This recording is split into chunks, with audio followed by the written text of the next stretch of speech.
नमस्कार।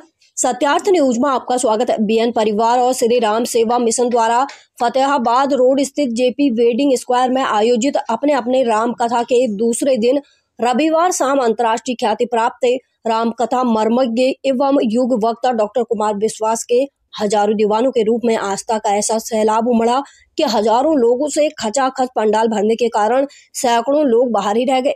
उन्हें बहुत प्रयास करने के बाद भी अंदर स्थान न मिल सका। वो मायूस रहे, लेकिन अंदर बैठे हजारों राम रसिक राम कथा के मार्मिक प्रसंग कुमार विश्वास की रोचक शैली सुनकर भाव विभोर हो गए।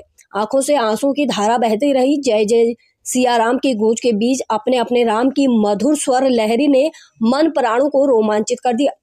राम केवट मैत्री की चर्चा करते हुए उन्होंने कहा कि हमारे परिवारों में मैत्री समाप्त हो रही है। हमारे मित्र आर्थिक स्थितियों से बदल रहे हैं। लोग मित्रों को भूल जाते हैं। कितने भी बड़े हो जाना, कभी अपने मित्रों को मत भूलना। जिस तरह सुदामा के बिना द्वारिका सूनी है, इसी तरह अगर आपका अयोध्या में राज्याभिषेक हो और उस समय आपका मित्र केवट नहीं आए तो अयोध्या सूनी है। भूमि से उत्पन्न माता सीता के प्रसंग में उन्होंने श्रम का महत्व समझाते हुए कहा कि एक राजा ने अपनी जनता को अकाल से पीड़ित देखा तो खुद हल चलाने लगे। उनको सीता तब मिली जब वह हल चला रहे थे, श्रम कर रहे थे। आज्ञा पश्चिम ने श्रम का महत्व जीरो कर दिया है। हम लोग पत्नी, बच्चों, सेवकों पर चिल्लाते हैं क्योंकि हमारे जीवन से श्रम की उपादेयता कम करने का उपक्रम किया गया है।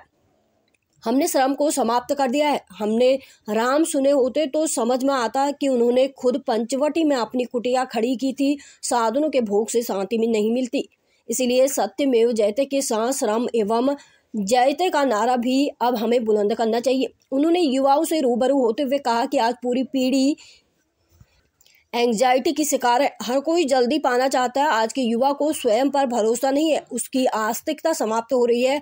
ITI से सिलेक्ट नहीं हुए तो आज के युवा आत्महत्या कर लेते हैं। अगर आज के युवा 5 दिन अपने अपने राम सुन ले तो आत्महत्या करना भूल जाएंगे। उन्होंने कहा कि अपने अपने राम के माध्यम से जिस विद्यालय को बनाने का प्रयास कर रहे हैं, वहां से निकले विद्यार्थी का तन, मन और आत्मा ऑर्गेनिक होगी। मेरा यही प्रयास है, यही प्रभु राम से प्रार्थना है कि मैं वाम पंथ पर जाती हुई युवा पीढ़ी को राम पंथ पर ला सकूं। उन्होंने बेटियों को समझाया कि जो बच्चियां अपने पिता से सब कुछ कह सकती हैं, उनका जीवन में कोई दुरुपयोग नहीं कर सकता। पिताओं से कहा कि वह अपनी बेटियों के मित्र बने। आपने उन्हें कंधा नहीं दिया तो कोई गैर सात्विक व्यक्ति उसे कंधा देगा।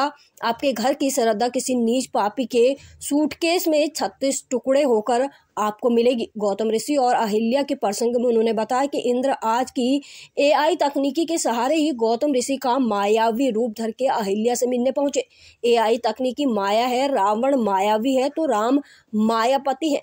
आप मायावी नहीं, मायापति बनिए। AI को पर्सनल लिस्ट के लिए प्रयोग करोगे तो विश्व का नाश होगा, और अगर विश्व मंगल के लिए प्रयोग करोगे तो भारत विश्व गुरु बनेगा। अंतिम दिन उन्होंने आगरा के प्रति अपनी भावनाएं व्यक्त करते हुए कहा कि इतना तो मैं अपने भाइयों के साथ भी नहीं रहा जितनी यात्राएं मैंने आगरा के अपने अनुज रमेश मुस्कान के साथ देश विदेश में की। इस दौरान जरा धीरे धीरे गाड़ी हाँको मेरे राम गाड़ी वाले, भजनमय रामचरण सुखदाई और लाला जी मोरी लागी लगन मत तोड़ना जैसे भजनों ने लोगों को भगवान राम के चरणों में मगन कर दिया।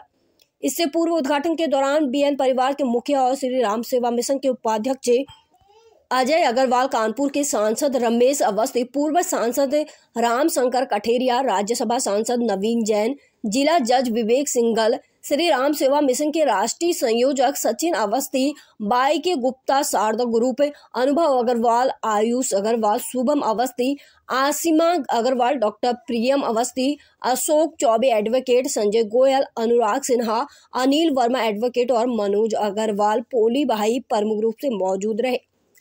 आगरा से संवाददाता वसीउद्दीन की रिपोर्ट।